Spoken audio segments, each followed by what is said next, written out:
नमस्कार, स्वागत है सदन दिन भर में। मैं हूं रामवीर श्रेष्ठ। संसद के बजट सत्र का चौथा दिन था। दोनों सदनों में केंद्रीय बजट 2024-25 पर दूसरे दिन भी चर्चा हुई। इसके अलावा दोनों सदनों में प्रश्नकाल और शून्यकाल की कार्यवाही भी हुई।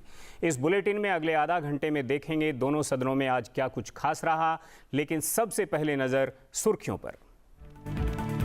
संसद के दोनों सदनों में वर्ष 2024-25 के लिए केंद्रीय बजट और जम्मू कश्मीर संघ राज्य क्षेत्र के बजट पर दूसरे दिन भी चर्चा। सत्ता पक्ष ने कहा, देश के सभी वर्ग और समुदाय के हित में बजट, सभी राज्यों के लिए आवंटनों में वृद्धि। लोकसभा अध्यक्ष ओम बिरला की सांसदों से सदन की मर्यादा और परंपरा का ध्यान रखने की अपील। अध्यक्ष पीठ की अवज्ञा के प्रति किया आगाह। अवरोध के बीच रक्षा मंत्री ने संसदीय भाषा की मर्यादा बनाए रखने का किया आह्वान। और संसद में प्रश्नकाल की कार्यवाही। हरित इंडिया मिशन में 17 राज्यों को 1,55,000 करोड़ रुपए की राशि आवंटित। वन, पर्यावरण और जलवायु परिवर्तन मंत्री का जवाब। ऊर्जा मंत्री ने समय से पहले नेट जीरो एमिशन का लक्ष्य हासिल करने का किया दावा। और बुलेटिन में सबसे पहले बात लोकसभा से। लोकसभा में आज प्रश्नकाल की कार्यवाही के दौरान ऊर्जा मंत्रालय, नागर विमानन मंत्रालय, जल शक्ति मंत्रालय और एमएसएमई मंत्रालय से जुड़े सवालों के जवाब दिए गए। इस दौरान कार्बन ट्रेडिंग मार्केट, उड़ान सेवा में देरी, विमान किराए में अत्यधिक वृद्धि और विजयवाड़ा एयरपोर्ट पर काम को लेकर सवालों के जवाब दिए गए। इसके अलावा आंध्र प्रदेश में जल जीवन मिशन के तहत कार्यात्मक घरेलू नल कनेक्शन और एमएसएमई में महिलाओं की भागीदारी की से जुड़े हुए सवालों के भी जवाब दिए गए। ऊर्जा मंत्री मनोहर लाल ने पूरक सवालों के जवाब देते हुए कहा कि भारत में कार्बन उत्सर्जन की तीव्रता में वृद्धि को शुद्ध रूप से शून्य करने का लक्ष्य समय से पहले हासिल कर लेगा। नागरिक उड्डयन मंत्री के राम मोहन नायडू ने कहा कि विमान उड़ानें रद्द होने की मंत्रालय समुचित जानकारी हासिल करता है। उड़ानें रद्द होने पर संबंधित एयरलाइन यात्रियों के ठहरने का प्रबंध करती है और उन्हें दूसरे विमान से भेजा जाता है। नागर विमानन मंत्री ने एयरलाइनों के बुकिंग साइट पर दिखाए गए और बुकिंग के समय लगने वाले वास्तविक किराए के बीच भारी अंतर की शिकायत की जांच का आश्वासन भी दिया। इसके बाद लोकसभा में शून्यकाल के दौरान विभिन्न दलों के सदस्यों ने जनहित से जुड़े कई अहम मुद्दे उठाए। बीजेपी के निशिकांत दुबे ने लोकसभा में शून्यकाल के दौरान झारखंड में आदिवासियों की संख्या में भारी कमी पर चिंता जताई और सरकार से हस्तक्षेप की मांग की। कांग्रेस सांसद शशि थरूर ने केरल में मछुआरों के लिए केरोसिन की कमी का मुद्दा उठाया। इसके अलावा दूसरे सांसदों ने अपने क्षेत्र और राज्य से जुड़े मुद्दों की ओर सरकार का ध्यान आकर्षित कराया।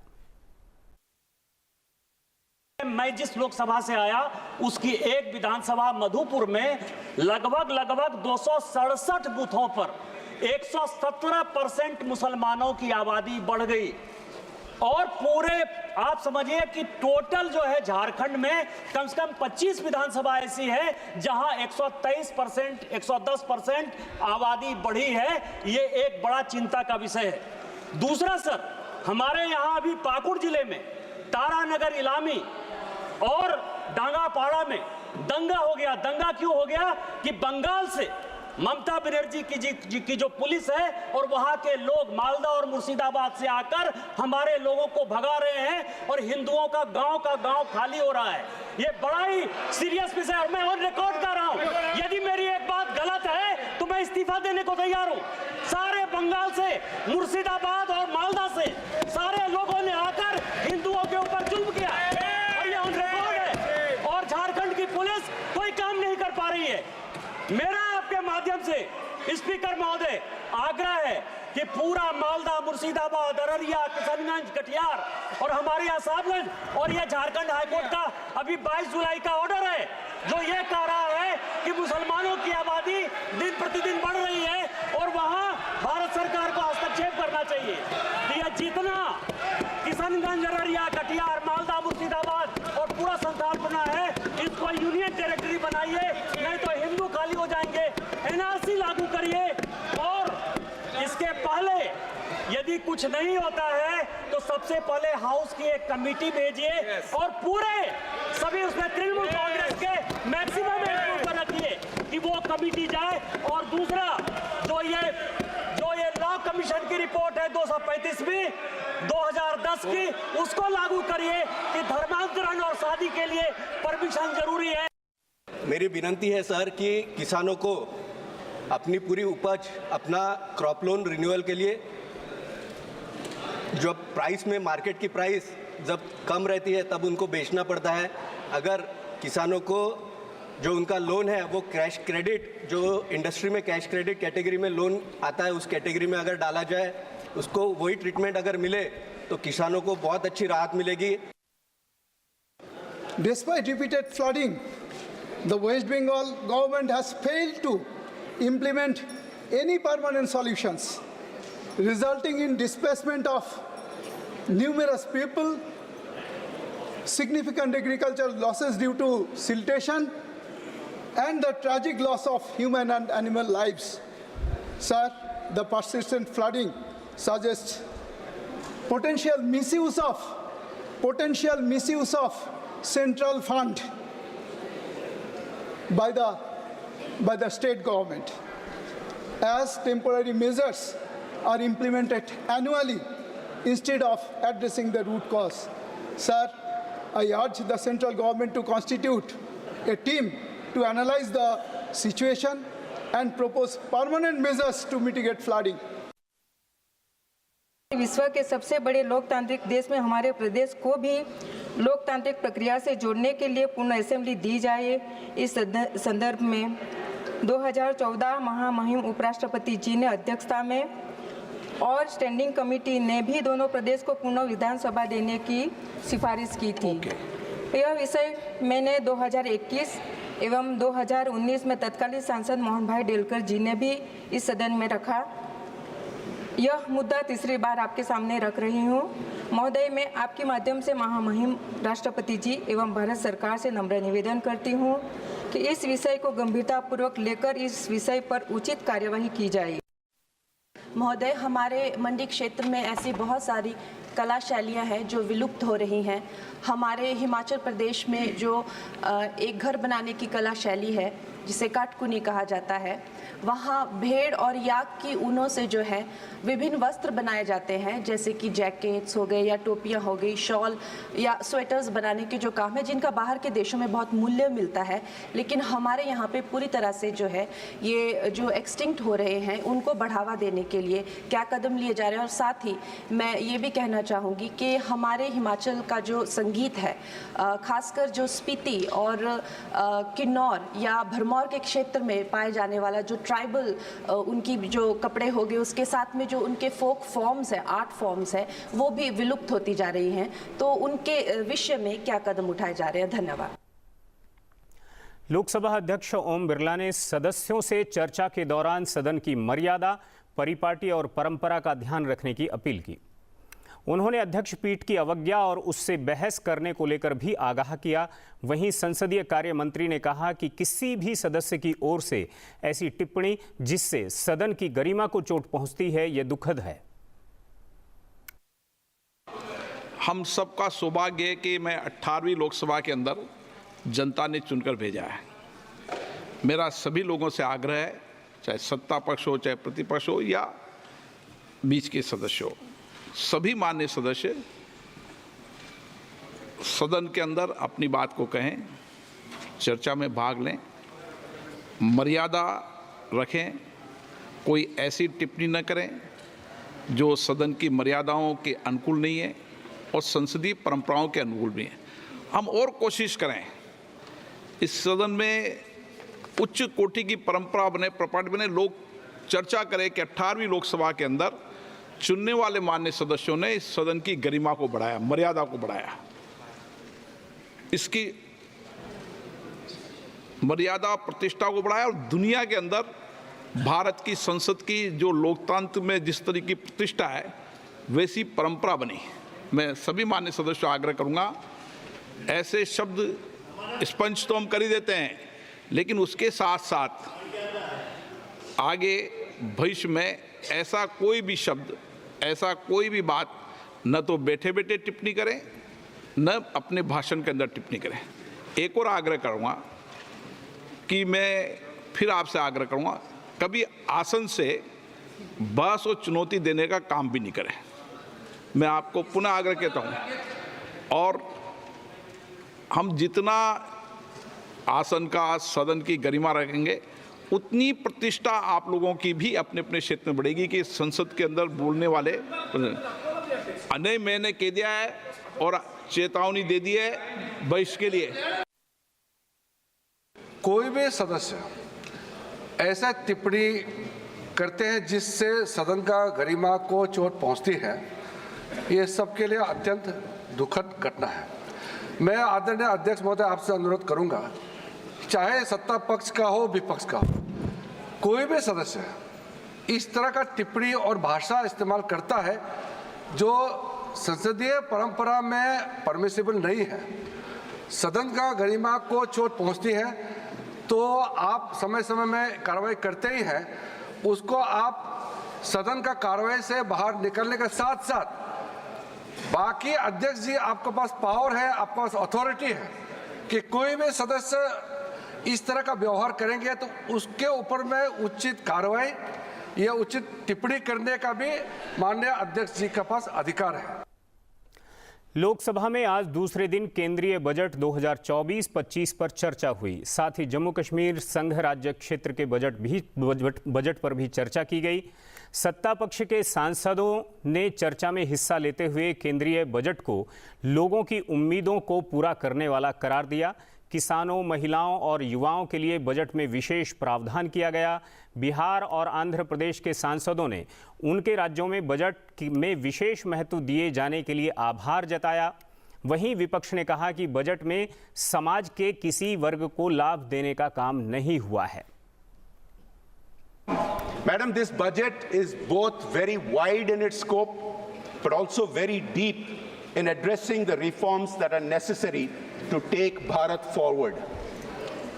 Madam, for the last 5 years from outside this house, I have admired Nirmala Sitharaman ji's previous budgets when, during the second Modi government, she consolidated on the deep fiscal reforms that were initiated in the first Modi government by my friend, the late Arun Jaitley.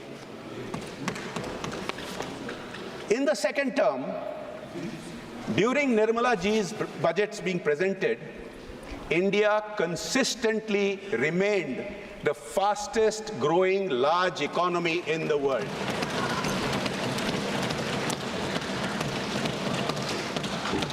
Now, sometimes questions are raised that what is the importance of being the fastest growing large economy? How does it benefit the Aam Aadmi? How does it benefit the average Bharatiya? I will tell you, madam. Because this growth has enabled the massive increases in allocations and the massive improvement in outputs and results that have been demonstrated in the last 10 years. इस budget में बिहार की ज़रूरतों को विशेष रूप से ध्यान रखा गया है तथा विभिन्न परियोजनाओं हेतु 58,600 करोड़ की भारी भरकम राशि की आवंटन की गई है। महोदय, इस बजट में बिहार की सड़क परियोजना, विद्युत परियोजना, एयरपोर्ट, मेडिकल कॉलेज और खेलकूद की संरचनाओं के लिए विशेष राशि का प्रावधान किया गया है, जो कि एक सराहनीय कदम है। आज भारत 144 करोड़ से अधिक नागरिक शक्ति के साथ अपना कदम आगे बढ़ा रहा है। 92 करोड़ से अधिक कार्यशील जनसंख्या यानी वर्किंग एज पॉपुलेशन के परिश्रम एवं माथे पर बहते पसीने ने देश की अर्थव्यवस्था को 327 लाख करोड़ से अधिक का बना दिया है।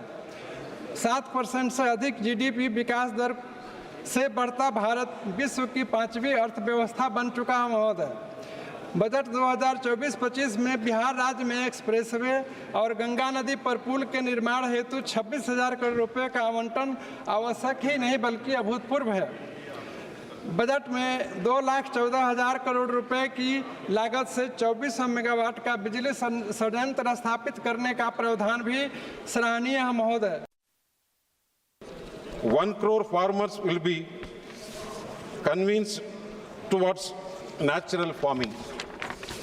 Rupees 3 lakh crores for schemes which will benefit for women and girls. 2.66 lakh crores given for rural development. Finance Minister has given money for rural infrastructure as we know that India lives at villages. Defense is given 6.21 lakh crores.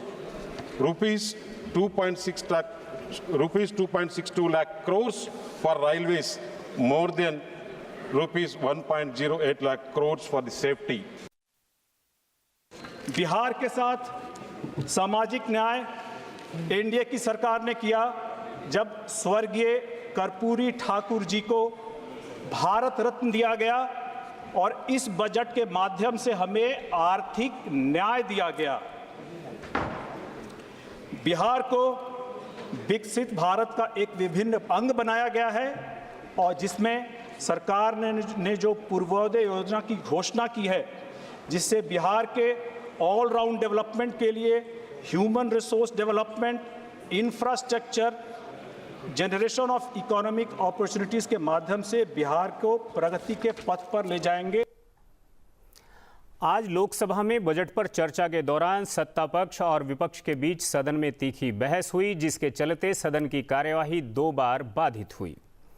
रक्षा मंत्री राजनाथ सिंह ने सदन में दोनों पक्षों को संसदीय भाषा की मर्यादा बनाए रखने की अपील की।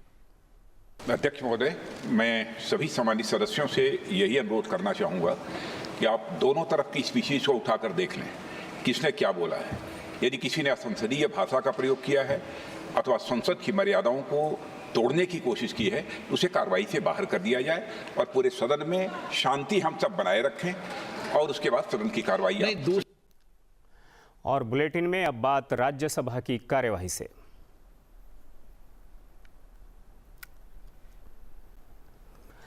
राज्यसभा की कार्यवाही शुरू होने पर रामजी लाल सुमन को जन्मदिन की बधाई दी गई। इसके बाद सदन में विभिन्न मंत्रालयों से जुड़े पत्र सभा पटल पर रखे गए। सदन में संस्कृति मंत्रालय, पृथ्वी और विज्ञान मंत्रालय और विधि और न्याय मंत्रालय के पत्र रखे गए। साथ ही पर्यावरण, वन और जलवायु परिवर्तन मंत्रालय से जुड़े पत्र सभा के पटल पर रखे गए। इसके अलावा मंत्री का वक्तव्य भी सदन में हुआ। इसके बाद राज्यसभा में शून्यकाल के दौरान विभिन्न दलों के सदस्यों ने जनहित से जुड़े कई अहम मुद्दे सदन में उठाए। इसमें हिमाचल प्रदेश के कुछ धार्मिक स्थलों को रेल मार्ग से जोड़ने की मांग की गई। इसके अलावा कानपुर, सागर, भोपाल नेशनल हाईवे को 4 लेन बनाने का काम शुरू करने की मांग की गई। किसान बीमा योजना के देरी से पेमेंट का मुद्दा भी सदन में उठाया गया। रेलगाड़ियों में स्लीपर कोच बढ़ाने, लखनऊ विश्वविद्यालय को केंद्रीय विश्वविद्यालय का दर्जा देने समेत कई अहम मुद्दे सदन में उठाए गए। महोदय, आपके माध्यम से रेल मंत्री से मैं आग्रह करना चाहता हूं कि स्लीपर क्लास के बोगियां जितना अधिक से अधिक हो सके जोड़ने की कृपा की जाए, जिससे कि यात्री गांव के लोग उस पर सफलतापूर्वक सुविधाजनक तरीके से यात्रा कर सके। लखनऊ विश्वविद्यालय में अगर हम यहाँ पर जो 1921 में स्थापित हुआ है, उसमें अगर हम केंद्रीय विश्वविद्यालय का दर्जा देते हैं तो एक बड़ी उपलब्धि के तौर पे होगी। मैं इस सम्मानित सदन के माध्यम से अपनी इस मांग को दोहराता हूँ। चाइना से हट के कई सारे लोग भारत में इंडस्ट्री स्थापित करना चाहते हैं और इसके लिए हमारी बिजली की डिमांड जो है वो बढ़ती जा रही है सर। तो मैं सरकार से मांग करता हूँ कि ये क्लीन और ग्रीन एनर्जी जो है, जो शुगर फैक्ट्री में बगैस बेस से बनती है, उसको सब्सिडी देने की ज़रूरत है। राज्यसभा में आज विधि और न्याय मंत्रालय, पर्यटन और संस्कृति मंत्रालय और पर्यावरण और वन मंत्रालय से जुड़े सवालों के भी जवाब दिए गए। सरकार ने राज्यसभा को बताया कि उच्चतम न्यायालय और उच्च न्यायालय के न्यायाधीशों की सेवानिवृत्ति की उम्र बढ़ाने के बारे में अभी तक कोई प्रस्ताव विचाराधीन नहीं है। विधि और न्याय मंत्री अर्जुन राम मेघवाल ने सदन में पूरक प्रश्नों के जवाब में ये जानकारी दी। एक अन्य प्रश्न के जवाब में उन्होंने कहा कि देश में उच्चतम न्यायालय की पीठ किसी और राज्य में स्थापित किए जाने के लिए अभी उचित स्थिति नहीं है। एक दूसरे पूरक प्रश्न के जवाब में मंत्री ने कहा कि सुप्रीम और हाई कोर्ट में जजों की नियुक्ति में आरक्षण की व्यवस्था नहीं है। वहीं केंद्रीय पर्यटन और संस्कृति मंत्री गजेंद्र सिंह शेखावत ने एक सवाल के जवाब में कहा कि उनके संज्ञान में ये बात नहीं है कि अमेरिका ने अपने नागरिकों को जम्मू कश्मीर की यात्रा न करने के बारे में कोई परामर्श जारी किया है। वहीं मंत्रालय से जुड़े एक सवाल के जवाब में उन्होंने कहा कि देश में राष्ट्रीय वर्चुअल पुस्तकालय स्थापित किया जा चुका है, जिसमें हजारों पुस्तकें हैं। उन्होंने कहा कि यह सार्वजनिक डोमेन में है और कोई भी इसका लाभ ले सकता है। वहीं पर्यावरण, वन और जलवायु परिवर्तन मंत्री भूपेंद्र यादव ने एक सवाल के जवाब में बताया कि देश में हरित क्षेत्र बढ़ाने के लिए हरित इंडिया मिशन में 17 राज्यों को 1,55,000 करोड़ रुपए की राशि दी गई है। राज्यसभा में आज लगातार दूसरे दिन भी संसद के दोनों सदनों में वर्ष 2024-25 के लिए केंद्रीय बजट और जम्मू कश्मीर संघ राज्य क्षेत्र के बजट पर चर्चा हुई। इस दौरान विभिन्न दलों के सदस्यों ने चर्चा में शामिल होते हुए अपने विचार और सुझाव सदन को दिए। भाजपा की मेघा विश्राम कुलकर्णी ने कहा कि रेलवे के बजट में से महाराष्ट्र को 15,000 करोड़ रुपए से अधिक दिया गया है। उन्होंने कहा कि वित्त मंत्री निर्मला सीतारमण की किए गए आवंटनों का जिक्र करते हुए उन्होंने कहा कि प्रधानमंत्री नरेंद्र मोदी की अगुवाई वाली सरकार सभी योजनाओं के तहत राज्य के लिए आवंटनों में वृद्धि कर रही है। बीजेपी के भगवत कराड़ ने बजट को देश की 140 करोड़ जनता के हित में बताते हुए कहा कि जितने भी बजटीय उपाय किए गए हैं उसका लाभ देश के सभी वर्ग और समुदायों के हित में है। इसका लाभ सभी को होगा। उन्होंने कहा कि प्रधानमंत्री नरेंद्र मोदी के नेतृत्व में देश के हर वर्ग को विकास में भागीदार बनाया जा रहा है। वहीं विपक्ष ने किसान, गरीब और बेरोजगारों के लिए बजट में कोई प्रावधान नहीं होने का भी आरोप लगाया। इस देश का युवा, इस देश का गरीब आदमी और इस देश का अन्नदाता, माननीय उपसभापति महोदय, मैं किसी कास्ट, किसी रिलीजन की बात नहीं कर रहा हूं, 140 कोटि जनता की बात कर रहा हूं। तो हमेशा आलोचना किए जाते हैं अपोजिशन के तरफ से, जातिवाद है, धर्म देखते हैं, लेकिन माननीय प्रधानमंत्री जी मानते हैं 140 कोटि जनता मेरा परिवार है, 140 कोटि जनता का हमें विकास करना है। तो 140 कोटि जनता के लिए जो अलग अलग धर्म हो, जात हो, पंथ हो, काम हो रहा है और चारों वर्गों का उत्थान करने के लिए, विकास करने के लिए दिन रात हमारी सरकार, भारत सरकार काम कर रही है। मैं बताना चाहता हूं, इस सभागृह में 2 दिन से महंगाई के ऊपर हो, एम्प्लॉयमेंट हो, प्रोडक्शन हो, इंडस्ट्री हो, स्किलिंग हो, एजुकेशन हो, इकोनॉमिकल डेवलपमेंट हो, सोशल जस्टिस हो, ग्रामीण और शहरी विकास हो, सभी क्षेत्र में जो दिया बजट में दिया, इसके ऊपर चर्चा हो रही। लेकिन मैं इतना ही बताना चाहता हूं, 140 कोटि जनता, ये भारतीयों का आशा और आकांक्षा पूरे करने वाला बजट हमारे अर्थ मंत्री निर्मला सीतारमण जी मैडम ने माननीय प्रधानमंत्री जी के नेतृत्व में ये पार्लियामेंट के पेश किया है और हमारे भारत देश को एक विकसित राष्ट्र, जो राष्ट्र सभी विश्व को मार्गदर्शन करने वाला राष्ट्र बनाने का कोशिश हो रही है। Ever since the NDA government under the leadership of our Honorable Prime Minister came to power at the center, investments in infrastructure have witnessed a big push. This year also, the allocation is 11.11 lakh crore for infrastructure development is commendable, especially for agriculture produce to reach the markets and for our industries to function efficiently. Capacity augmentation, infrastructure facilities like road, ports and highways is the need of the hour. The assurance of viability gap funding for private investments in infrastructure, I would say, is a step for promoting economic development. Finally, sir, while appreciating the Finance Minister for bringing out the schemes and programs which are for the benefit of the country as a whole without regional discrimination, I would also request that, sir, this is the 3rd time successful NDA government getting the people's support in the country has shown a roadmap for the country's future. पुढच्या मुद्द्याकडे येते नदी सुधार योजना. नाग नदी, नागपूरमधल्या नाग नदीचं पुनरुज्जीवन करण्यासाठी 500 कोटीची तरतूद ही केंद्राने केलेली आहे. मुळा मुठा नदी संवर्धनासाठी 690 कोटींची तरतूद. आपण सगळेजण नदीला माता मानतो, नदी पवित्र असली पाहिजे, नदीमधलं पाणी स्वच्छ सुंदर असलं पाहिजे, तिथलं पर्यावरण चांगलं राखलं गेलं पाहिजे, अशी आपली सगळ्यांची भावना असते. पण आजपर्यंत कोणी त्याच्यावर विचार केला नव्हता. तो 2014 पासून माननीय नरेंद्र मोदीजींनी केला आणि तो फक्त काही गंगेपुरता केला नाही, तर तो प्रत्येक जिल्ह्यातल्या प्रत्येक ठिकाणच्या नद्यांसाठी केला. आणि म्हणून माझ्या पुण्यातल्या नद्यांसाठी सुद्धा हा निधी उपलब्ध झाला आहे. याचं मला खूप मनापासून अभिनंदन करावं असं वाटतं आणि आभार मानावे असे वाटतात.